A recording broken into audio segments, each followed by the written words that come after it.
strolling far from home and horizon looking like a sunset dream.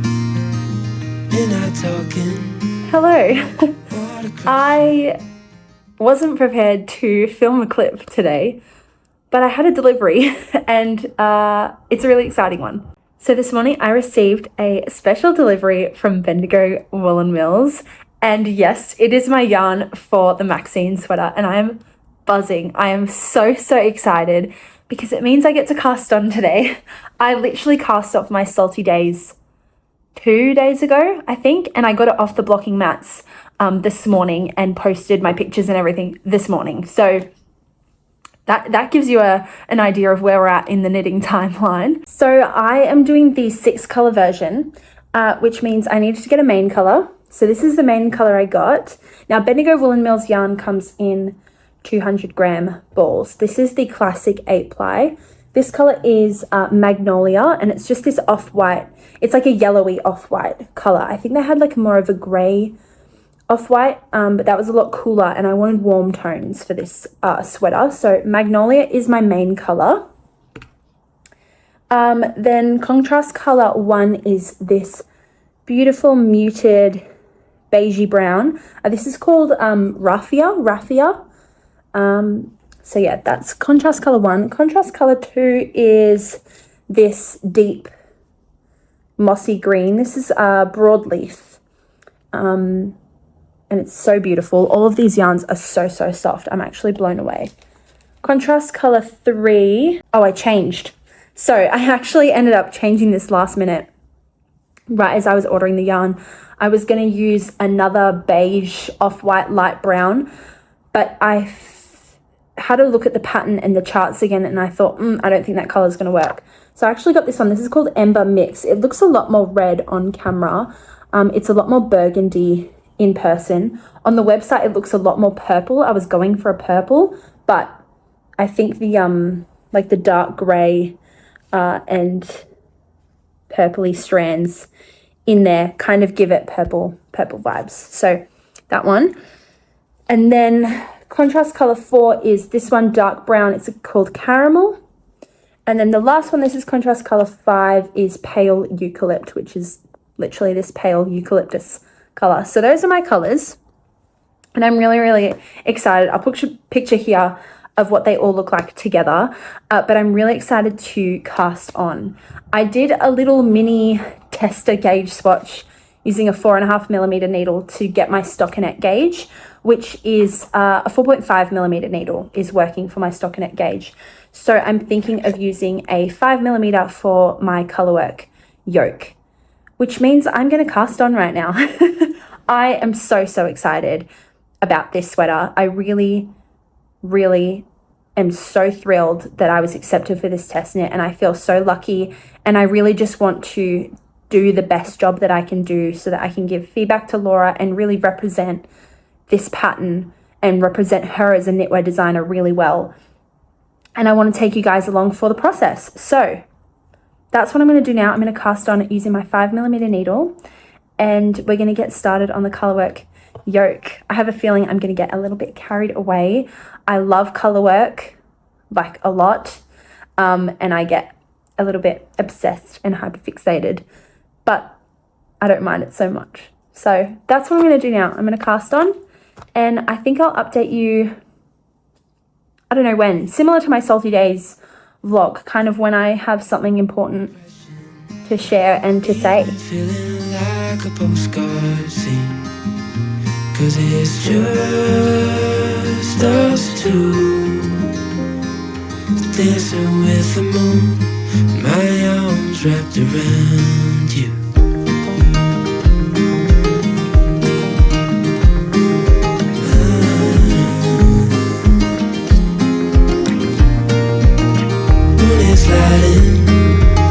Sea of diamonds, I can tell the difference to your eyes.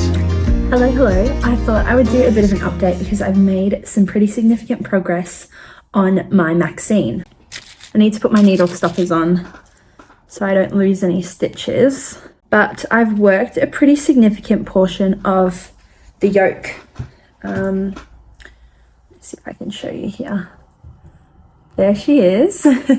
So I have done, 3 of the colourwork charts now. Hopefully you can see that. The colours are looking fantastic, and I'm loving how they've all sort of come together. It's very festive. I wasn't intending it to look at all like Christmassy or anything like that, but I think it's also quite versatile and just will generally look good in winter, even though that's not Christmas time here. And I just had to put it on a bigger needle. Now, please ignore my ends. I'm still learning how to manage multiple colors when doing color work. I've only done a few colorwork projects. I did the porcelain, which was 2 colors. I think I've really only done 2 color work before. Yeah, so I have never done like a colorwork circular yoke where I've had to manage multiple color changes this way. So I'm still learning how to do that properly. So I will hopefully talk through any of my tips and tricks at the end of this project as well. But I'm actually obsessed. Let me hold up this end so you don't have to look at the ends. But yeah, I'm absolutely loving with how this is coming out. And I have 2 charts left before I need to do the short row section, which is not in the yoke of the sweater. It's after the yoke and is in, yeah, it's after the color work, if that makes sense, just to make life easier.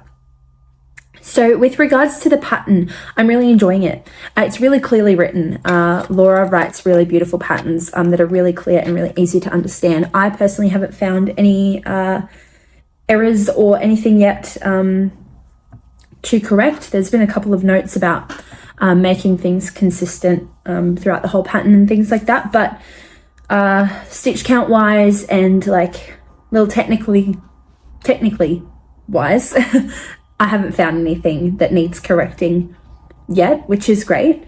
It's definitely not a beginner's knitter pattern. I think I'll talk a little bit more about this at the end once the project is done, but if you're new to color work, this is definitely not the project for you to do as your first color work project. I would definitely suggest getting a lot more color work experience prior to trying to knit this up.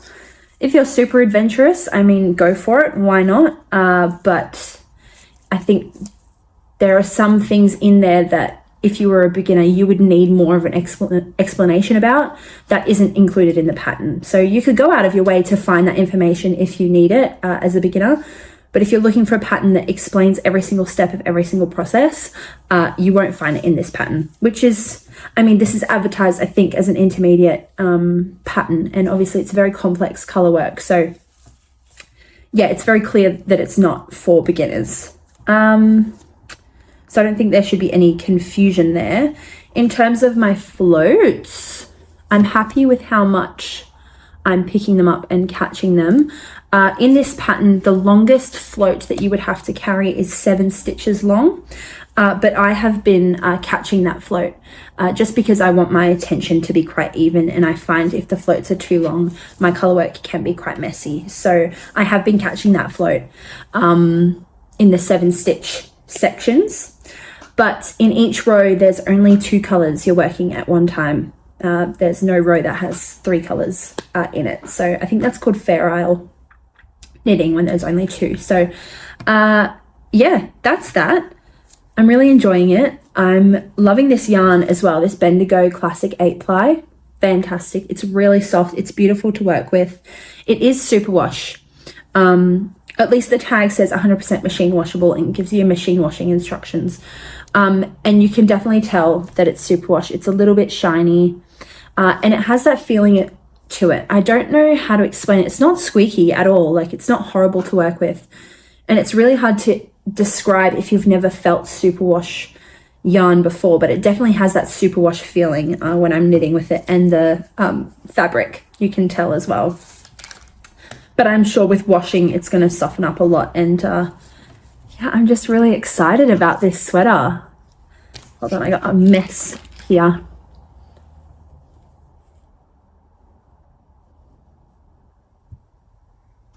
yeah, I am absolutely buzzing.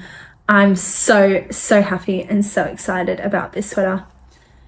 So I'm just going to keep chugging away. As I said, I've got 2 charts left. I think I've got 1 more of these big stars to do, and then another set of these diamonds, and then the color work is done. So kind of crazy, but yeah, oh, it's just stunning.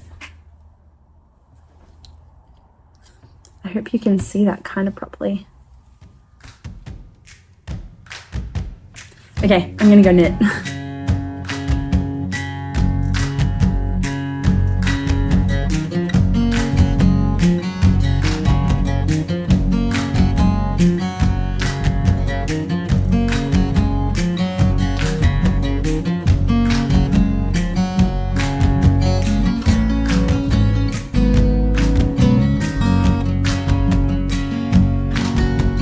Lila, I sing this song for you. You're beautiful, even when you're down. You know this, and never talk yourself out of it. Lila, it's all inside your head. Eleanor Roosevelt said, no one can make you feel inferior without your consent. So let your light shine without holding it in. Love yourself and don't give in. And when you feel the harmony, smile with the sons of the galaxies.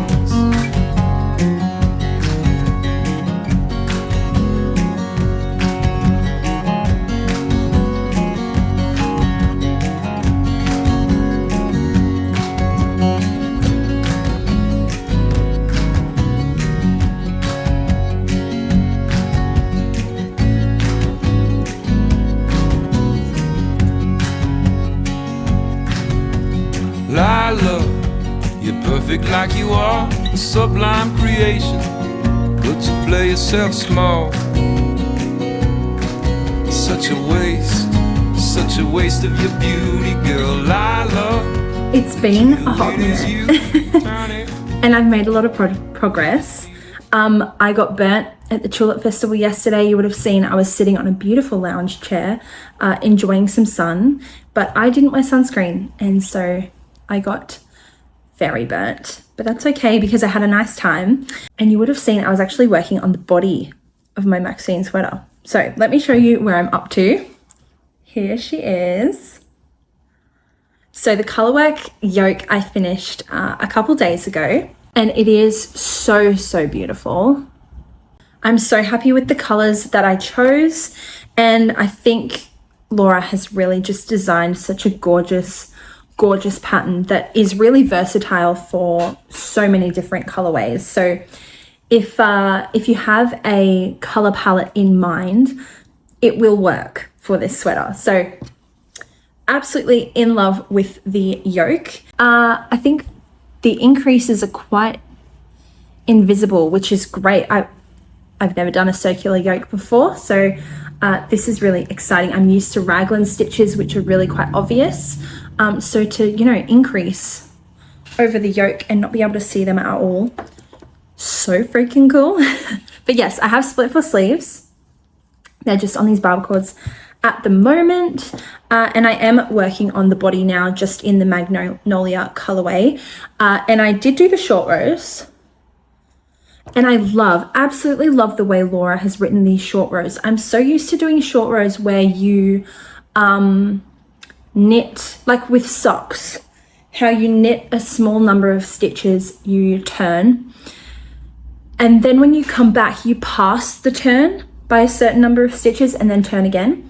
Whereas Laura's written them in such a way where you knit the full length of the short row, turn, and then you do a small amount and a smaller and a smaller and a smaller, and then you do one knit row that closes up all of your turns. And I just thought that was fantastic. I don't know if that's like quite common for circular yokes. I don't really know, but I just thought that was fantastic. So yeah, the back is definitely longer than the front, which is great. I know when she was designing it, she was having some trouble with some puckering here, and that's why she increased the number of short rows on the back. And yeah, I'm obsessed, absolutely obsessed. This yarn has been such a pleasure to knit with. This is still my first ball of the magnolia, and I still have quite a bit left in this ball, and I've got 2 balls after this to work with. So I really don't think I needed that much, but we'll see. I still need to obviously do the neckline and the sleeves and stuff. But yeah, this has been such a pleasure to knit on. I'm planning on doing the folded neckline. The pattern does feature a turtleneck, which I do want to make eventually. But I just think with the way this sweater is going to fit, which is not particularly oversized, I think a folded neckline is going to be a bit more appropriate here. Or maybe a turtleneck. I really can't decide. I guess that's the point of this vlog, is to talk through my thought process. But I don't really know what to do. I think a turtleneck could be quite cute.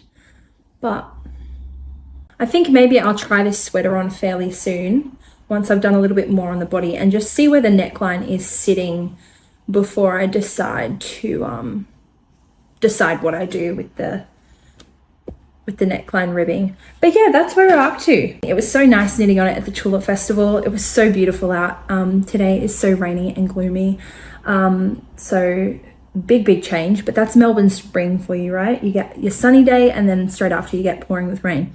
But yeah, it was so fun taking my Maxine and knitting amongst all the flowers. It was just gorgeous. So I will speak to you guys fairly soon, I hope. I have a really cute development for my Maxine. I was just working on the body because I wanted to make, some significant progress and get on with it. And I was knitting through this ball and I noticed there was like a dark spot.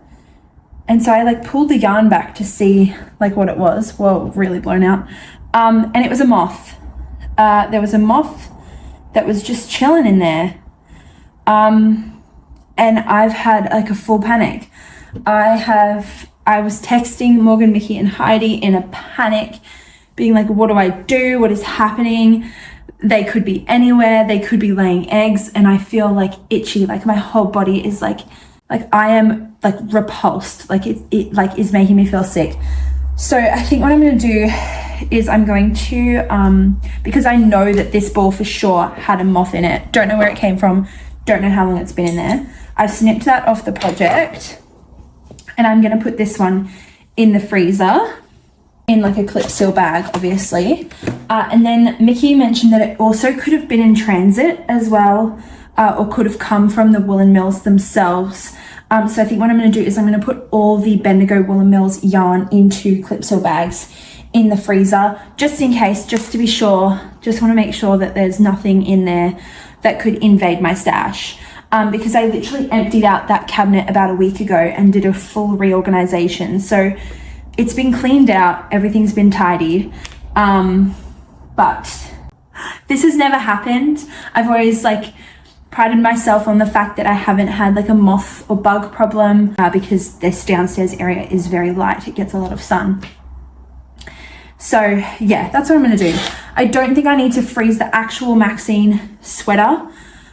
I'm just going to freeze all the yarn that's associated with it, which means I have to put this on hold, which is really frustrating and upsetting, but it's fine. I think the other issue is that I have been storing my whips in this basket. I just got this from Kmart, cheap, $20 basket, which was really cute. I was loving the aesthetic, carrying my whips upstairs, that kind of vibe. But I think this is part of the problem.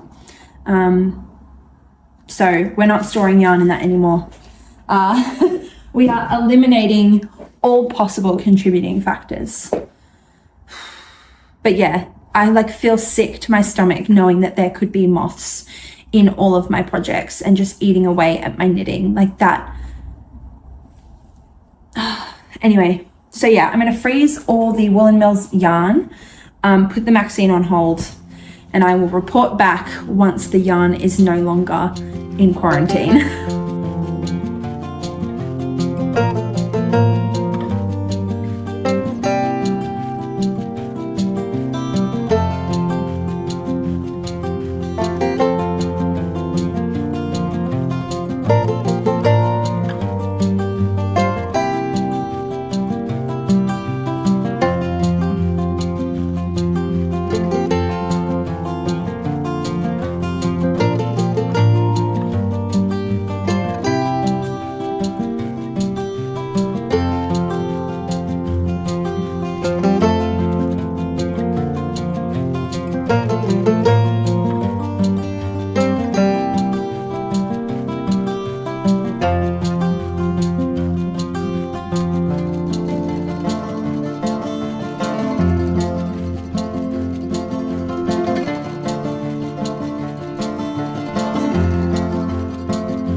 I just finished binding off the neckline, and here she is. It looks gorgeous. Now with the neckline, I was tossing up about the length. I put a poll on my Instagram to see what you guys thought, because I knit it to a length that I liked on my body, unblocked, and it was about 5 centimeters shorter than the pattern suggested. And I wasn't really too sure if I wanted to knit it any longer, just because of the way the sweater fit and the way it looked. I didn't want it to look funny. So I put a poll on my Instagram, and most of you said to leave it at the length that it was. But I also put a picture of it in the test knit chat, just to see what everyone thought in there, because quite a few people have actually finished already. So they would have had more of like a perspective than I did. And a lot of them said that it looks really good at that length, but Laura did remind me that the ribbing will stretch a bit with blocking. So she said definitely knit it longer than you think. 2x2 rib does have memory, so it will bounce back a little bit. But yeah, she just said just be mindful that it will block out and will grow with blocking. So I knit it an extra 4 centimeters, 3 or 4 centimeters. I'm going to try it on, than what it was. And then I just bound off. Here it is. So as you can see, like it's quite tall, and I didn't want it to look like that right under my chin. I just don't find that particularly flattering on me. And it was sitting sort of down here when I tried it on, which looked good. But I think adding that extra length when it blocks out a bit and stretches downwards as well, I think that extra length is going to be useful for when that happens. So that's where we're at. I did a tubular bind off for the neckline. I'm going to take this off because it's 26 degrees Celsius today and I'm dying. It's so hot. Yes, I did a tubular bind off, but as you can see, it's 2x2 rib. And so I followed a YouTube tutorial of basically rearranging your stitches from 2x2 rib into 1x1. So you can do a regular tubular bind off. I will link the tutorial I used down below because I scoured YouTube to try and find one that didn't involve a bunch of talking that was unnecessary, but also like clearly showed you the steps in a logical way. So I will link that down below because that was really helpful. And then yeah, I just did a regular tubular bind off. I wouldn't suggest doing this rearranging of stitches if you're if you're not folding the edge down, because as you can see, all of my rib leans a certain way, and that's because you kind of twist the stitches, kind of like when you're doing a cable, you like swap the stitches over. But because it's got a folded edge, you can't really see that. I was worried about the stitches leaning, but because it's folded over, you can't see the leaned stitches, which is great. So this edge still looks straight. But yeah, if your 2x2 raw edge is on the outside, I wouldn't suggest swapping your stitches in this way. Or I guess just be aware that your rib is going to lean on that last row. But yeah, that's that. I think next I'm going to pick up for the sleeves. I'd love to have the sleeves done fairly soon. That way I can know how much yarn I have left as well, because I do want to use this yarn for some Christmas gift knits. So yeah, I'd love to get the sleeves done and dusted out of the way, and then it's just literally straight body and then we're done. So exciting.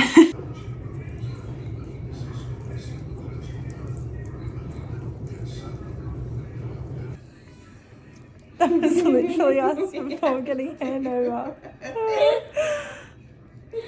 I have a little bit of an update.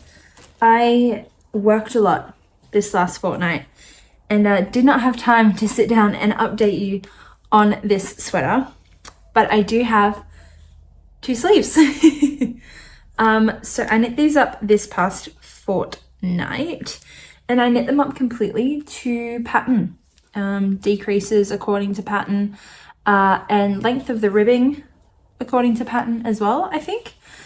I did, how many rows did I do?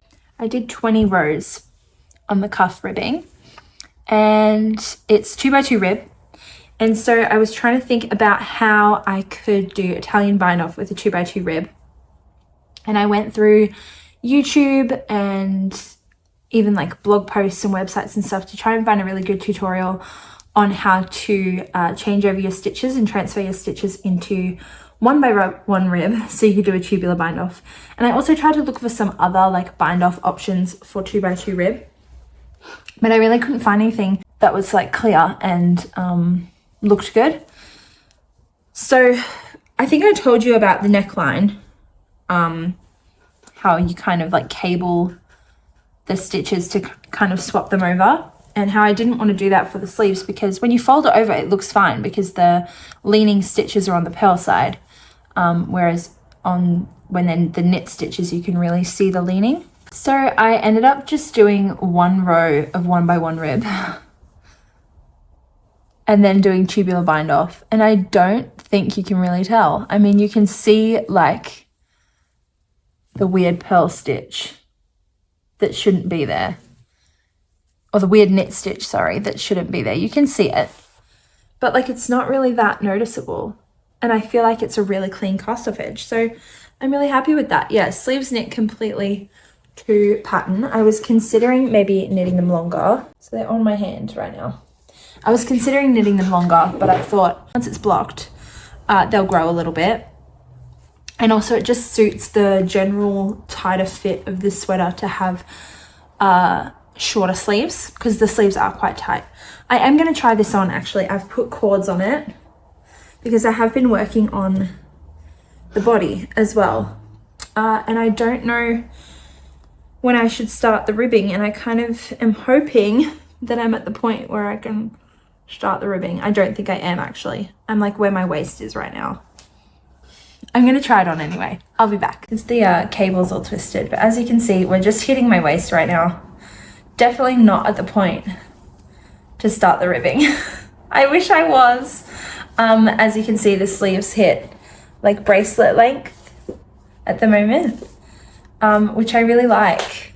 Let me see if I can angle it down. Like I feel like this like fits with the general fit of the sweater.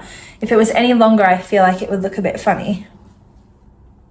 And the neckline, I'm really happy I chose to knit it a little bit longer. When it blocks out, it'll lose some length. So I'm really happy with that, like overall. It's like giving festive vibes. You know who it reminds me of? In Santa Claus, I think it's the first one, the Santa Claus. There's that girl who like loves Christmas so much, and she's wearing like the Santa Claus sweater, and she has like the jangly bracelets, and she sings a Christmas parody of Shania Twain's Man, I Feel Like a Woman. I want to be free, yeah, to feel the way I feel. Man, I feel like some Christmas.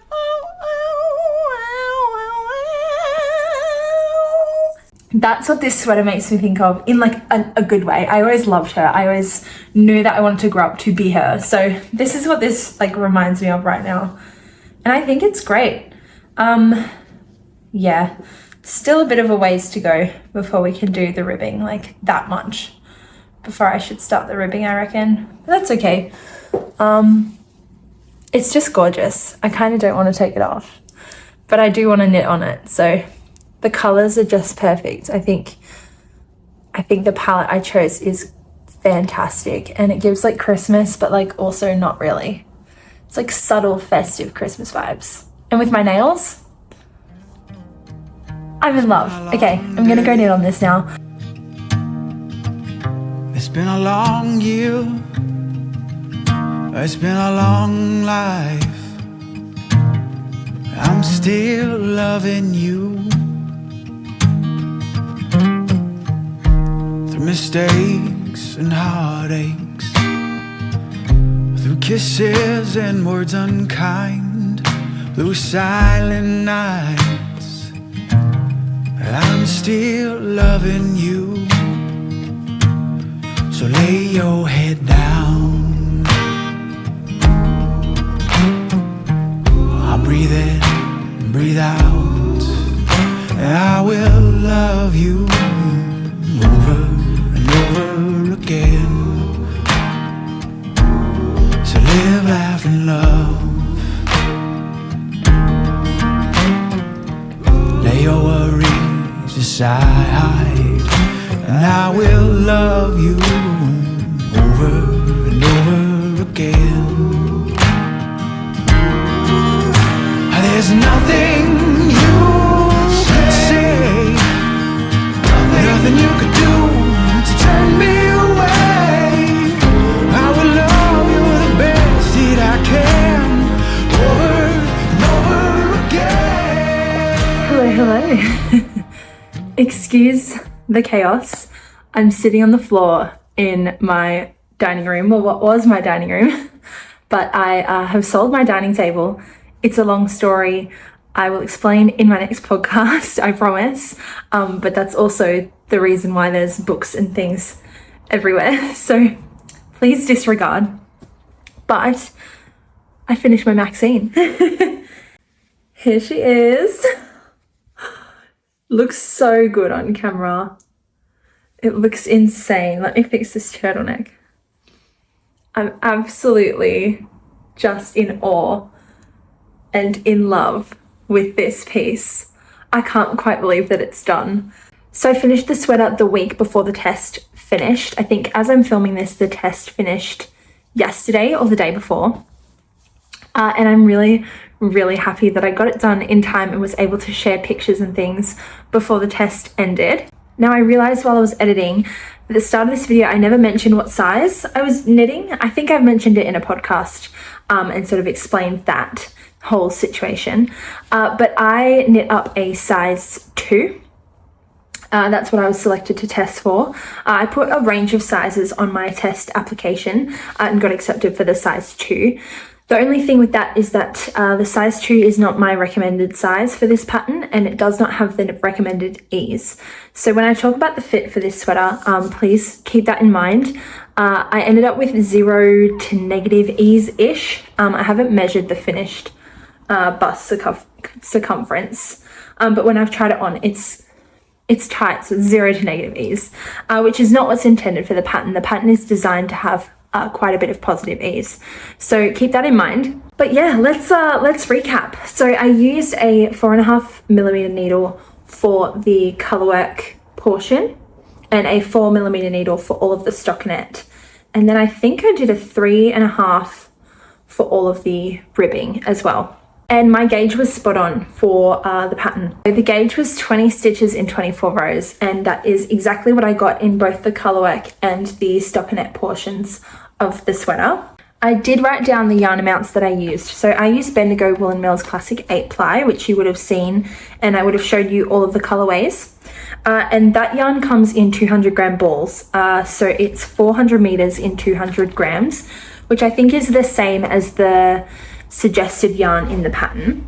And I ended up using 471 grams of the main color, so 942 meters. Of contrast color 1, I used 17 grams. Contrast color 2, I used 9 grams.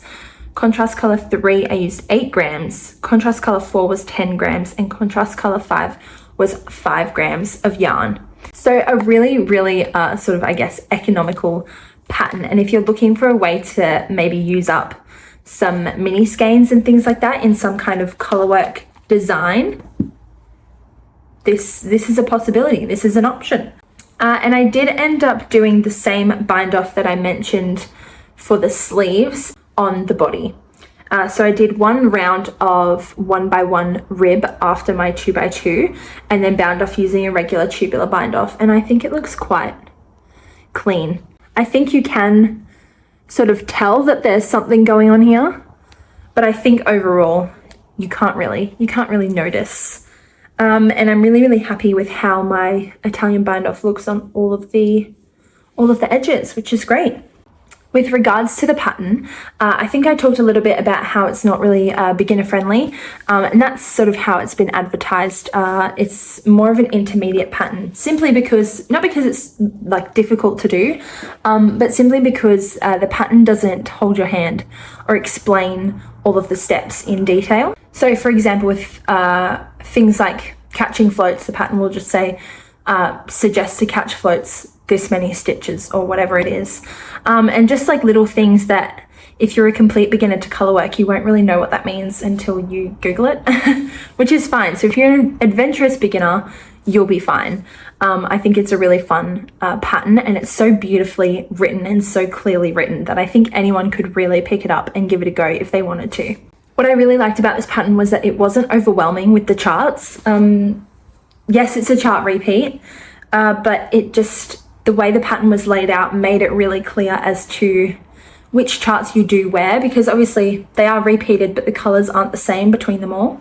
And I just thought the charts were really well written and well designed, and easy to follow. I really like the fact that Laura includes a coloring page as well at the end, which has obviously the charts in it, so that you can kind of play around with your color combos without having to do a bunch of swatches, because as I said, the color work changes between all of them. So your contrast might be great here, but not great down here, if that makes sense.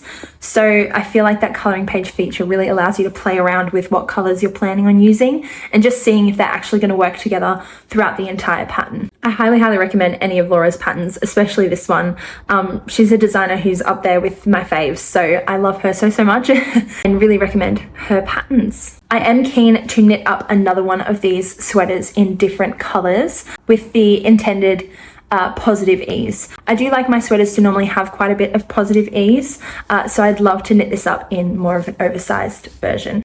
I think the yarn choice was perfect for this pattern. I'm really happy with all the colors that I picked, and I feel like there was a sufficient amount of contrast between all of them that you can really see the design in the way that it's supposed to look. It was such an easy yarn to knit with, and it was so soft both before and after blocking as well.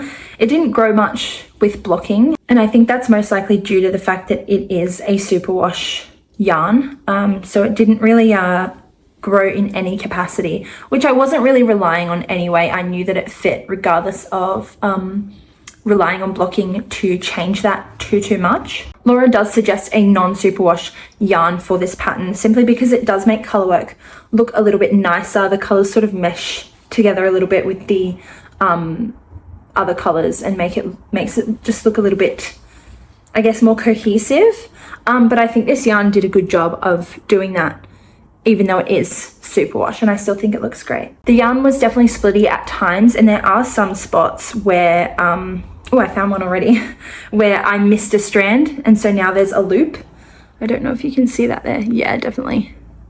So right there, that's where I've missed a strand of the yarn, and it's left a loop, which is fine. It wasn't too difficult, and there's not too many spots where that's really noticeable, and in the grand scheme of things, I'm not really that bothered by it, but just definitely keep that in mind if you're someone who's definitely prone to getting annoyed by splitty yarns. This one maybe isn't the one for you. There was definitely some discrepancy between the colors, if that makes sense. So some of the darker yarns were a little bit thinner than the lighter ones, and definitely the background color between balls, two balls were very different in terms of the thickness. Not noticeable like actually in a finished object, and the gauge is still the same across the entire thing, but just, you know, when you can tell that one strand's just that little bit thinner than the other. Anyway, it's a nitpicky thing, but something to keep in mind as well. I'm definitely keen to knit with this yarn again. I have so much left over of each color, and I'm glad that I like all of the colors individually, so that I can find some way to work them into other projects and maybe get some gift knits. I do have one on the needles, so I'm going to give you a little sneak preview. I'm hoping to have this one finished by the time I podcast next, but it is another Laura Penrose pattern. This is following her pumpkin spice hot water bottle cover pattern. I'm keen to knit a couple of these up as Christmas gifts this year. As you can see, I did not do the suggested Judy's Magic cast on, but anyway, I'll talk about that in that podcast. But I'm using the Ember Mix colorway for that, and I'm just making a solid color hot water bottle for a Christmas gift, and I just think it's gorgeous. I'm really excited to see this yarn sort of shine on its own in individual projects. Not that it doesn't shine here in this project, but yeah, just working with the individual yarns makes them look so much different, and I'm really excited to see them work up. I didn't find anything too challenging with this project. I did learn quite a bit though. I learned that there is 1,000,001 different ways to bind off 2x2 ribbing. Some of you have left some suggestions in the comments of my recent podcast as well, for some 2x2 rib cast off options. So I really appreciate that as well. I'm happy with the one that I chose, but yeah, I'm glad that I learned that there are choices out there. I felt a little bit stuck because I'd never done it before, and I was worried that there wasn't going to be any neat, nice options that I liked. But yeah, I'm glad that I learnt that and found a couple that might work for me in the future. Now I will try it on. You're probably like, Hayley, why aren't you wearing it? It is 33 degrees Celsius right now. So I am going to boil in this sweater, but I will try it on just to show you the fit. Let me kneel. I'm in my pajamas, by the way. Hope that's okay. It's a Sunday evening. All right, here she is. It looks beautiful. I'm so in love with it. Now, as you can see, it is quite tight. It's not loose fitting at all whatsoever, all the way down. There we go. You can see it a bit better now. And I really like that. I don't have anything in my wardrobe that fits like this or looks like this. So I'm really happy to have something in this style in my wardrobe. It's getting really warm. This is definitely going to be a winter staple. It is very cozy. It's very soft. It's very warm. It's going to keep me nice and toasty in the winter, which is great. I'm picturing myself wearing it with like a burgundy skirt with like some tights and some boots for like a really cozy, festive winter vibe. I do like the fact that it looks festive. I was worried about the fact that I had got a red yarn as one of the contrast colors, thinking, oh, it's not supposed to be a Christmas sweater because it's way too hot here to wear this at Christmas time. But I'm really happy that it looks the way that it does, and I'm glad that I have the red color there because whilst it's festive, it still works during just general winter time here in Australia. Even though that's not Christmas, I still think it's going to look amazing. Now the sleeves did not grow too much. They were about here before blocking, and now they covered my hands just a little bit, but I do pull them down because I like my sleeves to cover my hands. So I think if I was to knit it in this tight fit again, I would probably knit the sleeves longer, regardless of the fact that it probably looks better with shorter sleeves, just for that comfort, just for the fact that I like to cover my hands with my sleeves. But I think over time this will grow and change to fit sort of a little bit differently, you know, as knitwear does. So okay, I'm gonna take this off because I'm dying. Whew. It was hot in there. Even though it's getting really hot here, I'm excited for it to get cold again so that I can wear all of these knit sweaters that I'm making. I think my favorite part about this sweater is definitely the color work. I think it's so, so beautiful, and I'm so, so proud of it. I feel like I've come a long way with regards to my color work and just with my knitting as well. And now I can tick off a circular yoke color work sweater off of my knitting experience list. I have done that. So yeah, I definitely want to knit more like this. I just think they're so timeless and classic, and so fun to knit as well. So as of when I'm filming this, there's no official date for the release of this pattern. The test has just finished this past week. So not sure when it's actually, oh, I don't know what is happening there. I'm going to check that out after I finish filming this. I'm going to stop touching it. Yes, the test is just finished, so there's no official release date just yet. And on top of that, Laura has had some issues with her laptop. I think she's having to go buy a new one and things like that. So the final edit and everything isn't finished as far as I'm aware. But as soon as the pattern's released, I will post about it on my Instagram, and I will link it in the description box below so you guys can hopefully get your hands on it and knit yourself a Maxine sweater. All the yarn details and colorways and everything will be listed down below, and I highly recommend checking out Bendigo Woolen Mills, even if you live internationally. I think they ship internationally. I think they're a fantastic yarn business. You can get your hands on some fantastic Australian yarn if you want to give it a go. It's a beautiful, beautiful yarn to work with. So definitely go check them out as well. I think that's it. Thank you so much for joining me for this vlog. It feels like I've been filming this vlog forever and a day. So I really hope you enjoyed watching it as much as I enjoyed making it and making this sweater.